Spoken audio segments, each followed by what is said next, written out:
The morning sun was just rising over New Busan when the alarms began to scream. Colonel Jin Ho was drinking his coffee on the porch of the military command building when the first reports came in. 12 Catherian warships had appeared at the edge of the system, moving fast toward the colony world. Jin Ho set down his coffee cup and walked inside. His staff was already at their stations, working with the calm speed that came from years of training. Lieutenant Park was tracking the incoming ships on the main screen. "How long do we have?" Jin Ho asked. 6 hours until they reach orbit, Park replied. "Maybe 7 if they slow down to scan us first." New Busan was not a military world. It was home to 50,000 people who had come here to build a new life. Farmers, teachers, engineers, and their families. The colony had been growing for 5 years, turning empty land into farms and small cities. Jin Ho had only 300 soldiers to protect them all. He activated the emergency broadcast system. His voice went out to every home and workplace on the planet. "This is Colonel Jin Ho. We have incoming hostile ships. This is not a drill. All civilians should move to the shelters now. Stay calm and help your neighbors. We will protect you." Su Young was working in the main communications center when the message came through. She was an engineer who had helped build most of the colony's systems. Now she had to use those systems to call for help. Her fingers moved quickly over the controls, sending out a quantum burst message toward Earth.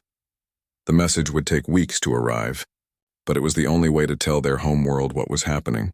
She included everything in the message: scanner readings of the Catherian ships, details about their weapons and shields, pictures of their ship designs. If New Busan fell, at least Earth would know what they were facing. The first plasma bolts hit the colony's shields 2 hours later. The shields were meant to protect against space rocks and storms, not military weapons. They lasted 15 minutes. Jin Ho watched from the command bunker as green fire rained down from the sky. The Catherians were not trying to destroy everything. They wanted the colony intact so they could use it. But they were making sure everyone knew who was in charge now. The attack ships landed in the main square of Harmony City, the colony's capital. Catherian soldiers poured out of the ships like angry insects. They were 8 feet tall and carried weapons that could melt steel. Their orders were simple: take control and make the humans surrender. But the humans did not surrender. Jin Ho had split his forces into small groups hidden throughout the colony. When the Catherians tried to secure the power plant, Sergeant Kim and her squad hit them from 3 directions at once. The aliens had better weapons, but the humans knew every tunnel and hideout in the buildings they had built themselves. In the farming district, Lieutenant Cho used the irrigation tunnels to move his people without being seen. The Catherians could not understand how human soldiers kept appearing behind them, attacking and then vanishing like ghosts. The real surprise came from the civilians. The Catherians expected the non-soldiers to hide in their shelters and wait to be rescued or captured. Instead, they found themselves fighting an entire population. Min-Soo had been a botanist before the invasion. He knew every plant on New Busan because he had helped choose which earth plants would grow in the alien soil. Now he used that knowledge to make poisons and traps, fruits that looked safe but made Catherian soldiers sick, vines that grew across paths at night making the aliens trip and fall into hidden pits. Haewon had been a school teacher. She knew every child in the colony and every hiding place they used when playing games. Now she organized the children into a network of spies and messengers. Catherian soldiers never suspected that human children were watching their every move and reporting back to the resistance. The aliens controlled the main buildings and landing areas, but they could not control the people. Every day brought new attacks. Every night brought new surprises. Catherian patrols would go out and never come back. Supply depots would explode. Communications equipment would stop working. Commander Vextar arrived on New Busan after 2 weeks of occupation.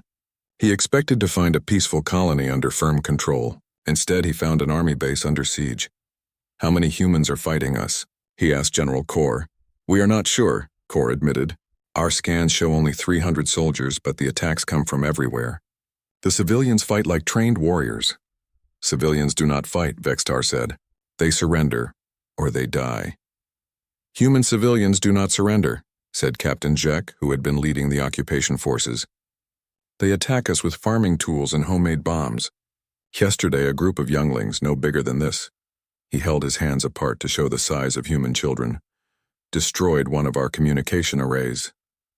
Vextar looked at the tactical display. Red marks showed where Catherian forces had been attacked. There were hundreds of them scattered across the entire colony. Impossible, he said. 300 soldiers cannot be everywhere at once. They are not, Captain Jek said. But 300 soldiers plus 50,000 civilians can be. That night, something happened that would be talked about in Catherian military academies for generations. An entire battalion of Catherian soldiers, 100 of their best troops, simply vanished. They were on patrol in the industrial sector. They checked in every hour as required. At midnight, they stopped responding to calls. Search teams found their equipment piled neatly in the center of a factory courtyard. Weapons, armor, communication devices, all stacked in perfect order. Next to the pile was a message written in perfect Catherian script. Leave now, or join your equipment. The missing soldiers were never found. Jinho smiled when he heard about the message. It had been his idea, but the execution belonged to his people. All of his people, soldiers and civilians together. The Catherians had made a basic mistake. They thought humans were like other species they had conquered. They expected the soldiers to fight and the civilians to submit. They did not understand that on human worlds everyone was a potential warrior when their families were threatened. Su Young was still free, still moving through the maintenance tunnels under the colony. She had been recording everything since the invasion began. Every Catherian weakness, every tactical mistake, every piece of equipment that could be studied or copied. Her recordings would be valuable to Earth's military when help finally arrived. But more than that, they were a record of what humans could do when they had no choice but to fight. She watched from a hidden camera as Catherian officers argued in what used to be the colony's town hall. They were frustrated and afraid, though they tried not to show it. These proud warriors who had conquered 17 star systems were being defeated by farmers and teachers. Minsu appeared next to her in the tunnel, carrying a bag of modified seeds. The new crop is ready, he said quietly. Plant these in their food storage areas and they will have some very unhappy stomachs tomorrow. Su Young smiled despite everything. You know they might decide to just destroy the colony if we make them angry enough. Let them try, Minsu said. We have already shown them that conquering humans and controlling humans are two very different things. Above them, Catherian soldiers walked their patrols and tried to ignore the feeling that they were being watched by thousands of invisible eyes. They had won the battle for New Busan in 6 hours. They were beginning to realize they might never win the war. Admiral Dong Hyun stood in a room that had not been used for 30 years. The Strategic Command Center beneath Geneva was 500 feet underground, protected by shields that could stop a nuclear bomb. The walls were covered with screens showing every corner of human space and far beyond. Around the massive table sat the most powerful people in human military. Generals who had never fought a real war. Admirals who commanded fleets that most humans did not know existed. Scientists who worked on projects that officially did not exist at all. Dr. Young-soo placed a thick file on the table. The cover was marked with symbols that made some of the generals uncomfortable. Last resort protocols was not a classification they used lightly. The message from New Busan arrived 6 hours ago, Dr. Young-soo said. Our analysis confirms what we suspected. The Catherians are using their standard conquest pattern, overwhelming force followed by occupation and integration into their empire. General Eunji, the oldest person in the room, remembered when these protocols were first written. How bad is it on New Busan? Could be worse, Admiral Dong Hyun replied. Colonel Jinho's forces are still fighting. The civilians are resisting, but they cannot hold out forever against a full Catherian army. President Namjoon's voice came through the secure communication link from his office in Seoul. What are our options? Dr. Young-soo opened the file. Inside were documents that detailed humanity's true military capability. Ships built in secret, weapons that pushed the limits of physics, strategies that had been tested in wars most people never knew happened. We have 3 choices, Dr. Young-soo said. First, we negotiate. We offer the Catherians something valuable in exchange for New Busan. What would they want? President Namjoon asked. Other human colonies. Mining rights in our systems. Basically everything we have built in space. Next option. Limited military response. We send a fleet to New Busan. Fight a traditional space battle. Try to drive them off without escalating the conflict. General Eunji shook her head. They have 17 systems and thousands of ships. We would lose that kind of fight. Which brings us to option 3, Dr. Young-Soo said quietly. Full implementation of response doctrine. The room became very quiet. Even the sounds from the machines seemed to stop. Captain Yujin was the only person in the room who had seen response doctrine used before. Her face was pale as she remembered things she was not supposed to talk about. Explain it for those who do not know, Admiral Dong-hyun said. Dr. Young-Soo activated the wall screens. Images appeared of ships unlike anything in the known galaxy. Sleek dark vessels that seemed to bend light around them. The Phantom Fleet, he said. 350 ships built over the last 40 years using automated factories in the outer solar system. Each ship uses technology borrowed and improved from every alien species we have encountered. More images appeared. Weapons that could destroy planets. Shields that made ships invisible to all known sensors. Drive systems that could move through space faster than anything in the galactic database. The ships are fully automated, Dr. Young-Soo continued. No human crews needed. They can operate independently for years. Each one is more powerful than anything the Catherians have ever built. How is this possible? Asked General Park. The Galactic Council monitors all military construction. Captain Yujin spoke for the first time. They monitor what they can see. These ships were built using matter from the asteroid belt. The construction sites move constantly. As far as the galaxy knows, we are just mining space rocks. Admiral Dong-hyun activated another screen.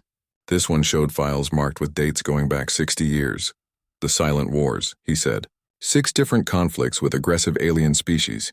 Species that attacked human ships, enslaved human colonies, or threatened Earth itself. I never heard of any wars, said General Park. That is the point, Captain Yujin said. Each war ended completely. The enemy species were not defeated.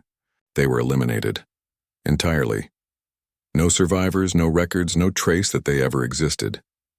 Dr. Young-Soo brought up historical data. The Draktar horde attacked a human colony in 2341. 3 weeks later, their entire empire simply disappeared. 23 star systems completely empty. Their planets are still there, but nothing lives on them anymore. The Void Hunters tried to use human civilians as slaves in 2358. Captain Yujin continued. 2 months later, they stopped existing. The only reason we know about them is because other species kept records. President Namjoon's voice was carefully controlled. How many people knew about this?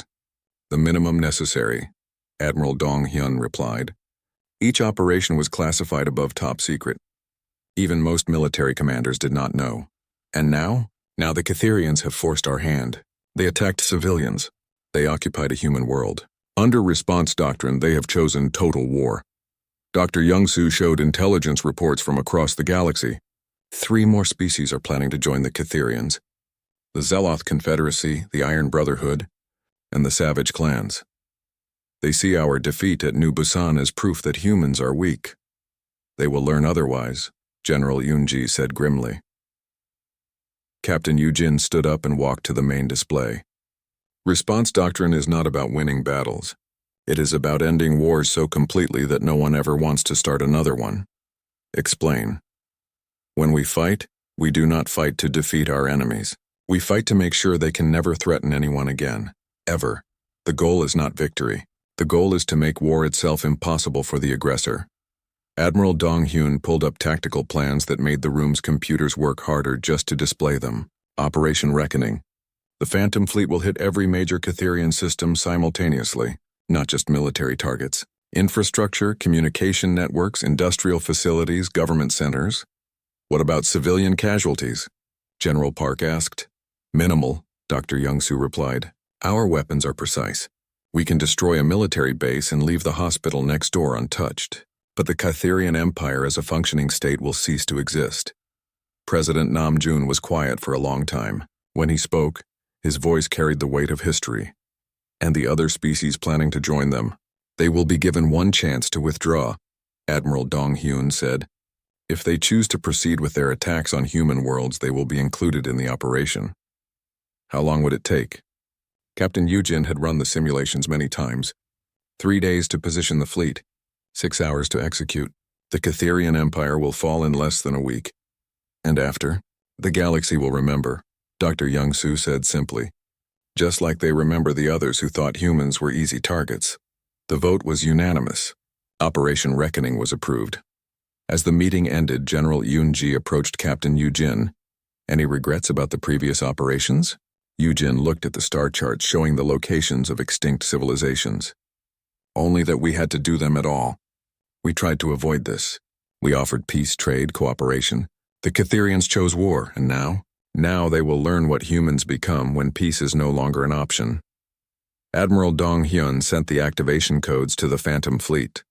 Somewhere in the cold dark between stars, ships that had waited decades for this moment began to move. The galaxy was about to discover why it had been so peaceful since humans joined it. It was about to remember what happened to species that mistook human kindness for human weakness. The Great Hall on Nexus Prime was bigger than 10 football fields.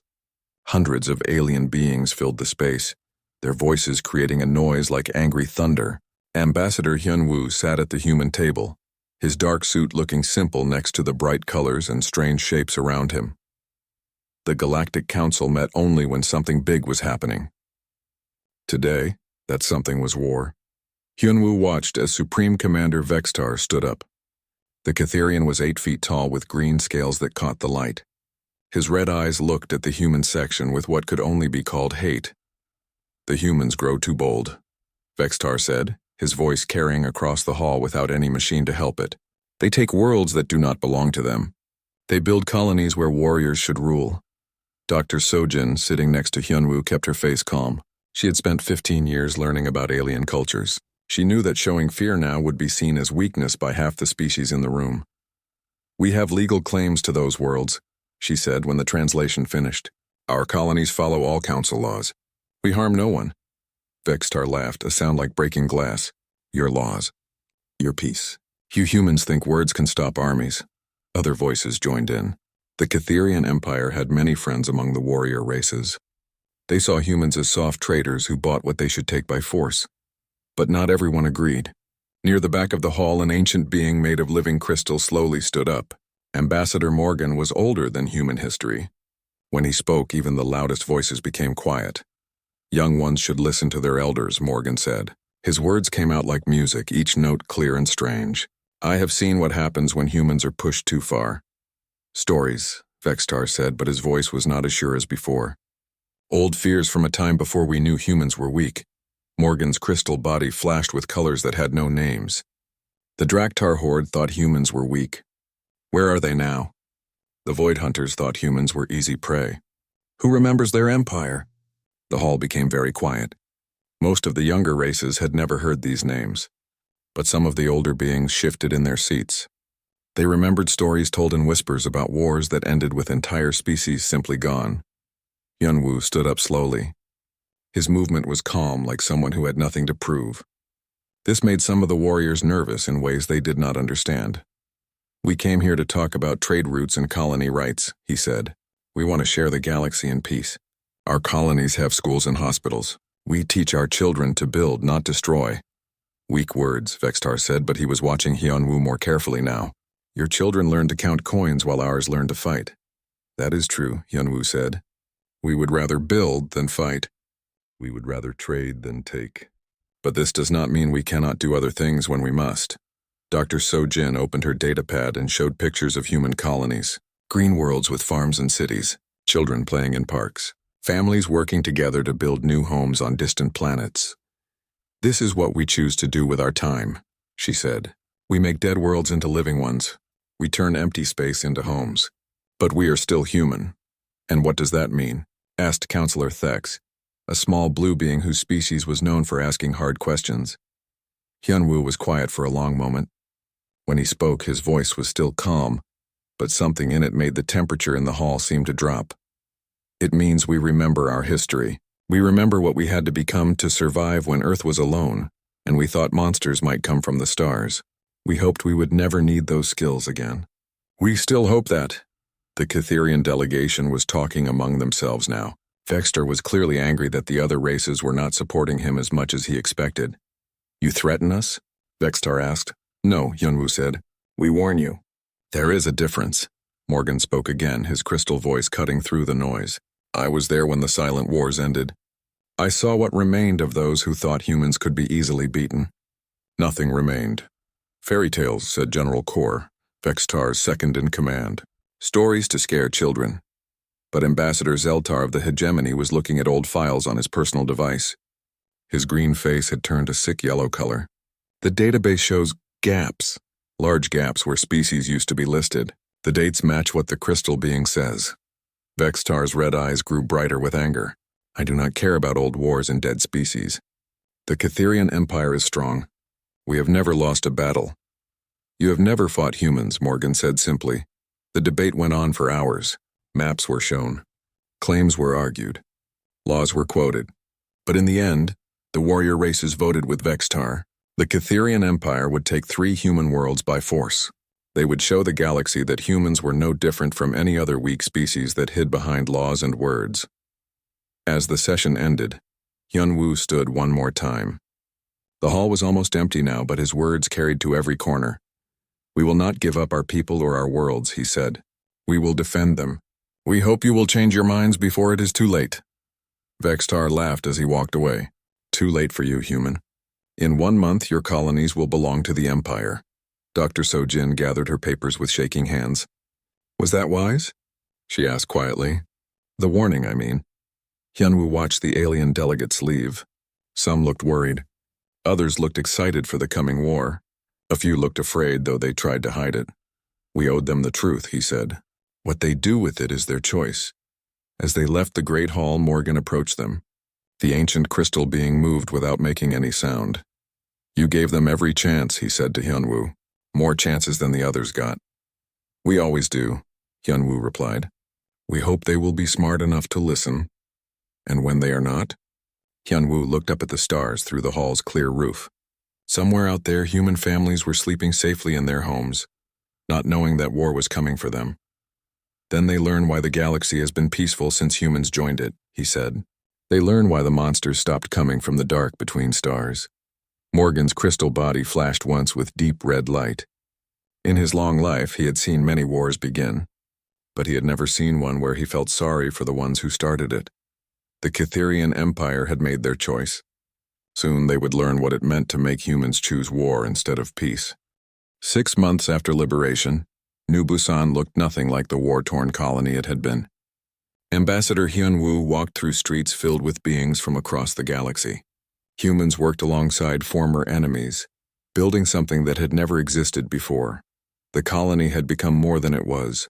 Where once there had been simple farms and small cities, now there were research centers, cultural exchanges, and diplomatic facilities. New Busan was the place where species came to understand each other instead of fighting. Dr. Sojin led a group of young aliens through the memorial garden. The black stone walls showed the names of every person who died during the Catherian occupation. Next to the memorial stood a building that would have seemed impossible 6 months ago, the Catherian Cultural Center. The memorial reminds us of the cost of war, Dr. Sojin explained to her visitors. The Cultural Center reminds us that enemies can become friends when they choose to understand each other. In the center, former Supreme Commander Vexitar worked with human teachers to create programs that would help young Catherians learn about other species. It was not easy work. His people had been taught for generations that strength came from conquest. Now they had to learn that real strength came from cooperation. It is difficult, Vextar admitted to Dr. Sojin as they reviewed the latest exchange program proposals. My people do not understand how you defeated us so completely and then helped us rebuild. We told you we preferred to build rather than destroy, she replied. The war was necessary to stop you from hurting more people, but the war ended when you stopped fighting. After that, there was no point in causing more pain. Vexitar still had trouble understanding human thinking. Other species would have enslaved us or eliminated us completely. Why did you choose to help us instead? Dr. Sojin showed him pictures from the cultural exchange programs. Catherian children playing with human children. Former soldiers from both sides working together on construction projects. Because we learned something important during our early years in space, she said, the galaxy is big enough for everyone, but only if everyone chooses to share it. President Namjoon arrived on New Busan for the opening of the new Galactic Council building. The council had moved their headquarters here because New Busan represented something new, a place where former enemies worked together instead of just tolerating each other. The council chamber was smaller than the old one on Nexus Prime, but it felt more welcoming. Instead of species sitting in separate sections, the seating was mixed. Humans sat next to Catherians, who sat next to crystalline beings, who sat next to small blue diplomats. "We gather today not to debate war or conquest," President Namjoon said as he opened the first session. "We gather to plan for a future where our children learn from each other instead of fighting each other." The changes in the galaxy were obvious to everyone. Species that had been aggressive for centuries were now focused on trade and exploration. The warrior races were learning to channel their energy into sports competitions and exploration missions instead of conquest. Ancient Ambassador Morgan, his crystal body now showing patterns of hope instead of fear, spoke about the transformation.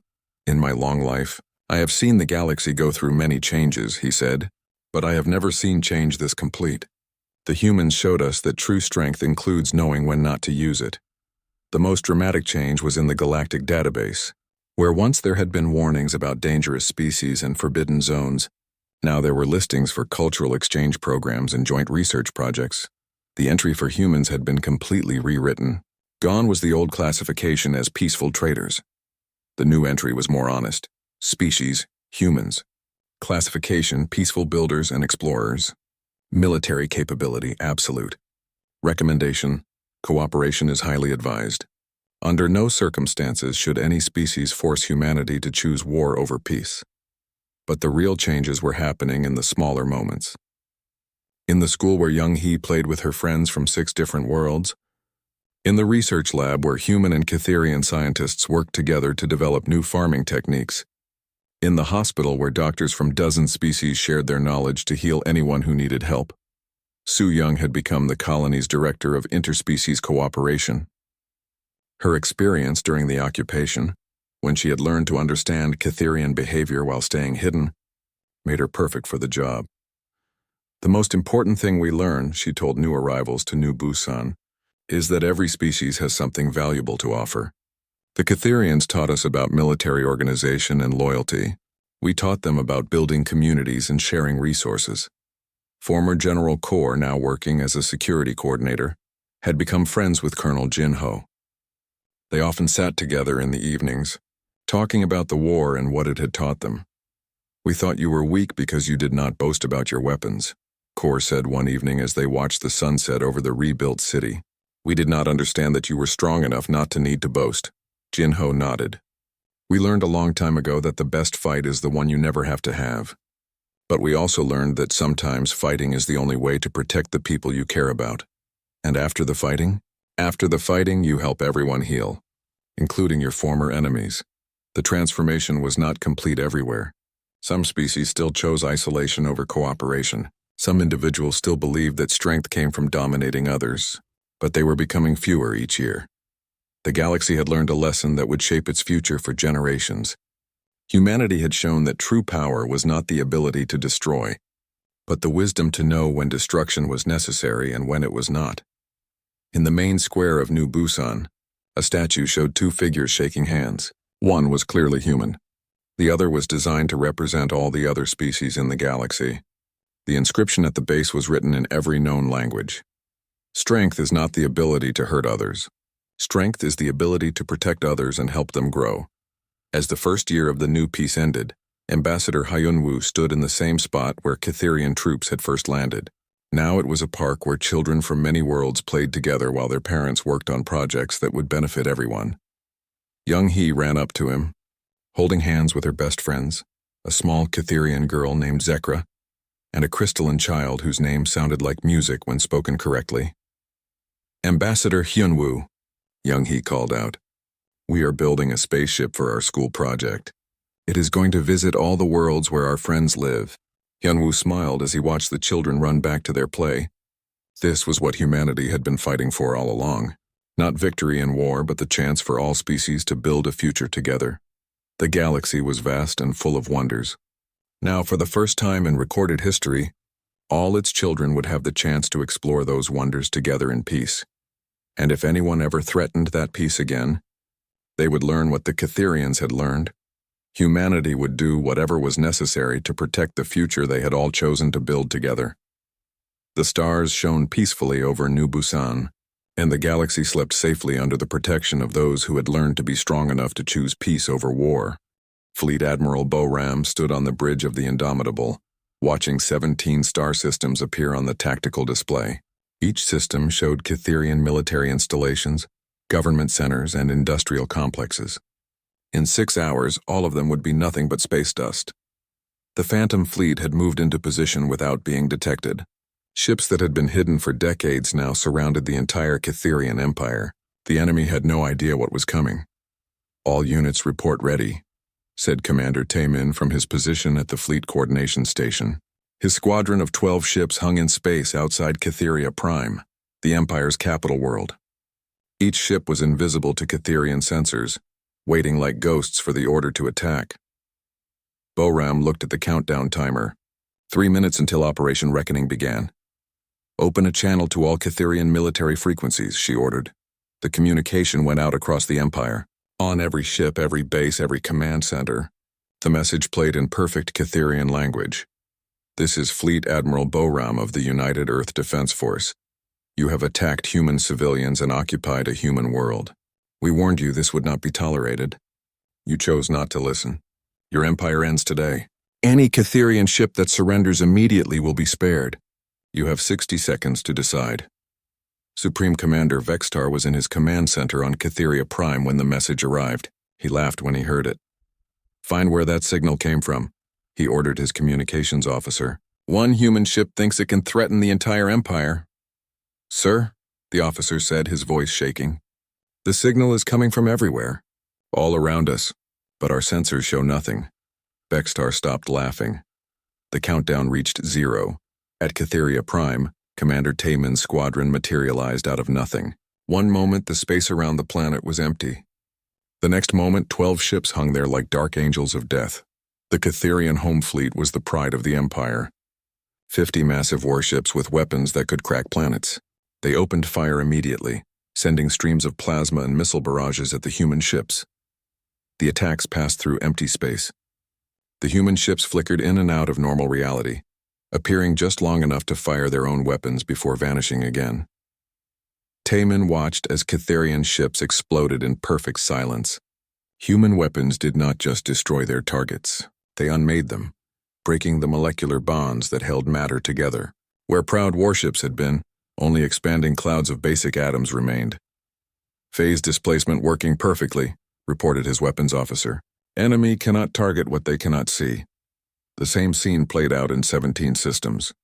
Human ships appeared from nowhere, destroyed everything military in sight, and disappeared before the Cytherians could respond effectively.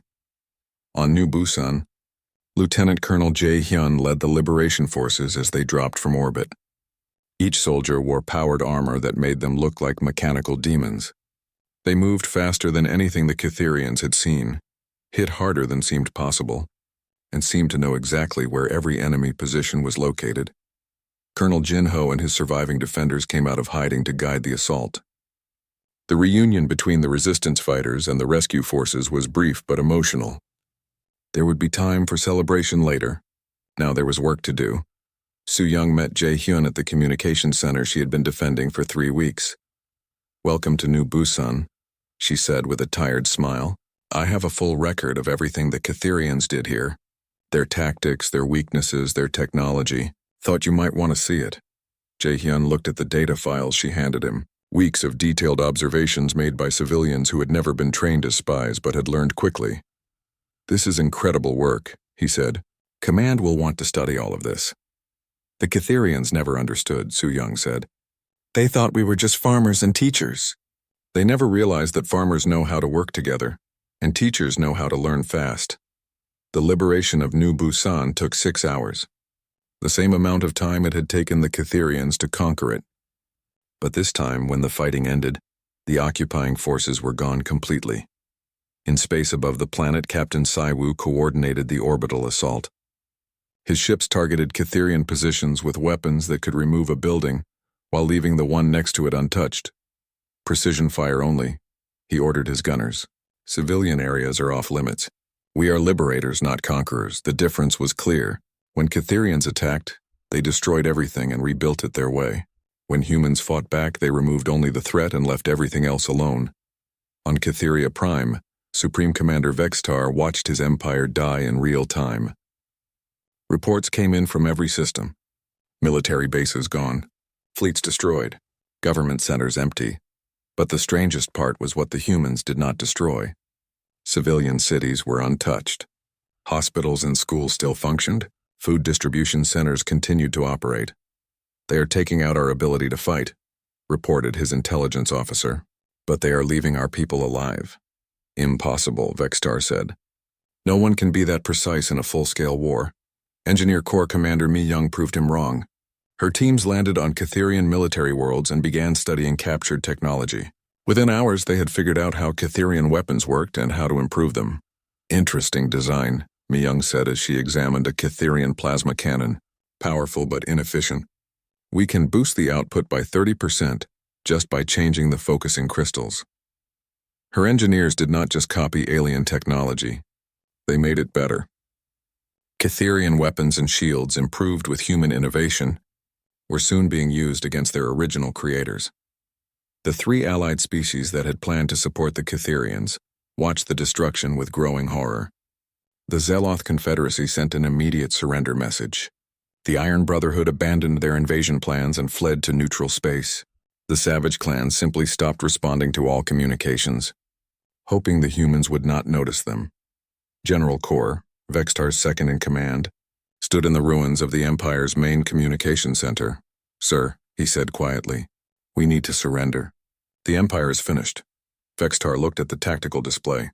Red marks showed where Kytherian forces had been eliminated. There were no green marks left to show friendly forces. "How?" he asked. "How did they do this so quickly?" "They were never trying as hard as we thought," Kor replied. "All those times they offered peace, all those diplomatic meetings where they seemed weak. They were holding back. Holding back what?" "This," Kor said, waving his hand at the destroyed command center. "All of this. They have been capable of ending any war in days. They just chose not to until we forced them to choose." The final message came from Fleet Admiral Boram herself. It was broadcast on all frequencies across what had been the Kytherian Empire. "The Kytherian military has been eliminated. Your government has fallen. Your empire no longer exists, but your people live. This was not revenge. This was a lesson. Humans prefer to build rather than destroy, but we can do both with equal skill. Choose wisely in the future." Vexatar sat in his empty command center and made the hardest decision of his life. He activated the General Surrender Protocol. "This is Supreme Commander Vextar to all Kytherian forces. Cease all hostilities immediately. Surrender to human forces and cooperate fully with their instructions. The war is over. We lost." As the message went out, he realized something that made him feel cold inside. The humans had won the war while barely using any of their actual military. The Phantom Fleet was just a fraction of what humanity could do when they decided to fight. For the first time in his life, Vextar understood what fear really meant.